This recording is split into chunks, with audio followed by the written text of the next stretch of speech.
Bienvenue sur Africa 24 dans cette nouvelle édition du QG Week-end. Au sommaire de l'actualité, Ouagadougou à son tour frappé par le terrorisme ce vendredi. Le tout nouveau gouvernement burkinabé n'a même pas eu le temps de se mettre au travail que déjà le terrorisme est au cœur des préoccupations. Le gouvernement s'est réuni en urgence ce samedi au Burkina Faso. Début ce 15 janvier du recensement électoral en Guinée équatoriale. L'opération prendra fin le 30 janvier.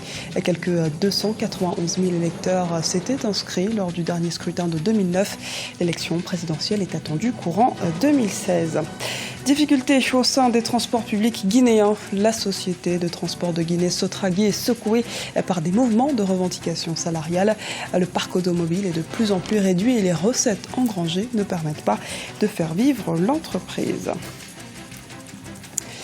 Attentat au Burkina Faso. Des djihadistes ont mené une opération sanglante vendredi soir dans le centre de Ouagadougou, la capitale. Ils se sont attaqués à un hôtel et à un restaurant fréquentés par des Occidentaux. Des tirs multiples et des détonations ont été entendus toute la nuit. L'assaut s'est terminé ce samedi matin. 3 jours de deuil national ont été annoncés. Les précisions d'Olivia Ayeré-Dobré. Un commando djihadiste d'Al-Qaïda au Maghreb islamique a attaqué ce vendredi 15 janvier 2016 au soir l'hôtel Splendide de Ouagadougou, au Burkina Faso, ainsi que le restaurant Cappuccino. L'assaut a été donné en fin de nuit le 16 janvier 2016 par les forces burkinabées soutenues par les forces spéciales françaises et américaines. Durant plusieurs heures, des tirs nourris ont été échangés. Le président Roch-Marc Christian Kaboré s'est rendu dans la matinée du 16 janvier 2016 à l'hôtel Splendide, principal théâtre de l'attaque. Il s'est dit déterminé à unir les forces du Burkina Faso avec ceux des pays du Sahel afin de contrer d'un même front la menace terroriste. J'aimerais en tout cas profiter de l'opportunité également pour saluer nos forces de défense et de sécurité, pour saluer tous les médecins, la Croix-Rouge et toutes les bonnes volontés qui ont participé à cette action et saluer la coopération militaire que nous avons eue, que ce soit avec les Français, que ce soit avec les Américains, qui ont permis aujourd'hui d'avoir une situation de visibilité un peu plus claire. Je crois que le travail se poursuit. Nous aurons l'opportunité, en tout cas, de faire un bilan très tôt, mais nous appelons le peuple burkinabé et à la vigilance et au courage. Hôtel de luxe, le Splendide et le restaurant Cappuccino étaient fréquentés par de nombreux Occidentaux. Selon un bilan des sources sécuritaires burkinabées, 126 personnes, dont 33 blessés pris en otage dans l'hôtel, ont été libérés. On était juste allés pour dire au revoir à les amis. Et pour prendre le dîner ensemble. Donc, quand on est rentré, ça n'a pas fait en tout cas 15 minutes. Les gens sont rentrés, ils ont commencé à tirer. Ils ont tiré, après ils ont mis le feu. En tout cas, tout a pris feu.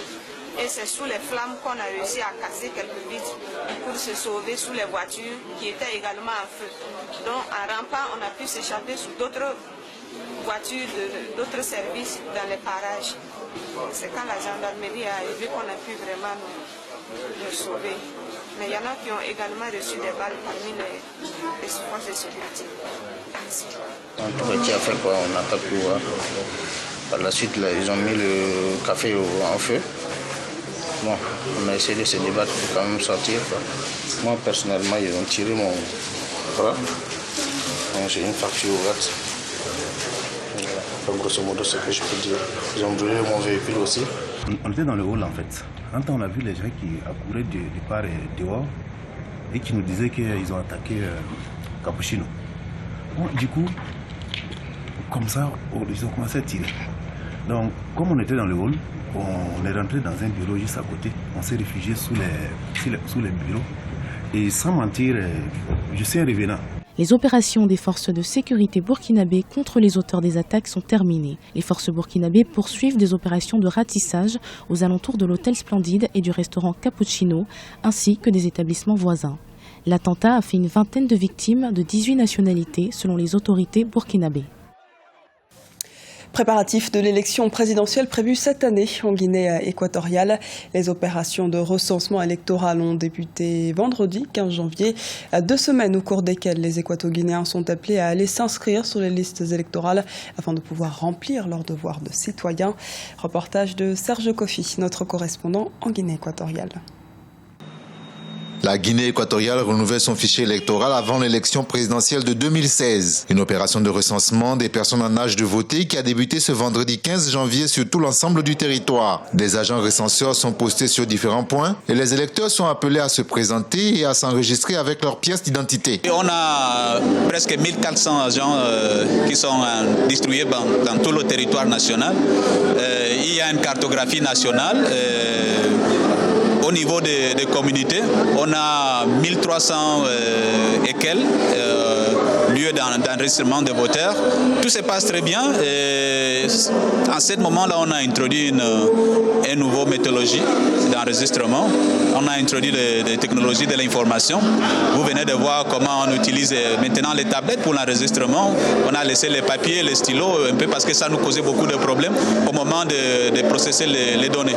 En 2009, le fichier électoral comptait près de 291 000 électeurs. Pour susciter l'engouement autour de cette opération, les autorités locales montrent l'exemple. Le président Biangema Bazogo s'est enrôlé ce samedi et a lancé un message à l'ensemble des citoyens équato-guinéens. Censo es un acto político, cívico, que se faire recenser est un acte civique. Le citoyen doit exprimer sa volonté par rapport au futur de la nation.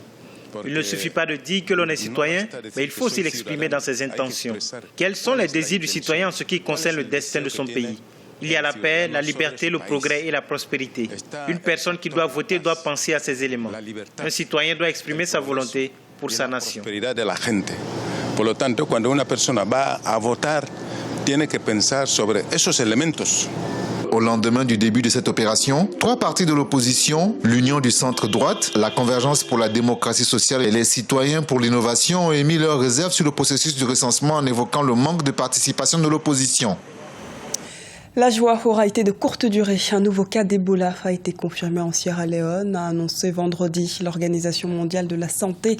Moins de 24 heures auparavant, l'OMS avait pourtant annoncé la fin de l'épidémie dans l'ensemble de l'Afrique de l'Ouest.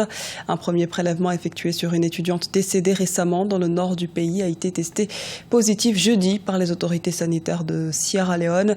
Triste coïncidence, le même jour, l'institution a annoncé l'arrêt de toutes les chaînes connues de transmission de l'épidémie au Libéria comme dans l'ensemble de l'Afrique de l'Ouest. Crise à la Sotragui. Les activités de la société de transport de Guinée sont au ralenti au grand détriment des usagers. Quelles sont donc les revendications et les conséquences de cette situation? Élément de réponse avec Emmanuel Milimono, notre correspondant en Guinée.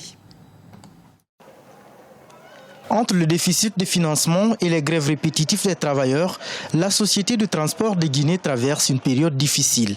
La Sotragui est la société qui offre les meilleurs coûts en termes de transport public en Guinée, mais la cinquantaine de bus en circulation est loin de répondre aux attentes des populations de la capitale, moins encore celles de l'intérieur du pays. La plupart de ces engins sont soit à l'arrêt à cause d'un manque de pièces de rechange, soit parce qu'ils ont été caillassés au cours des manifestations des rues.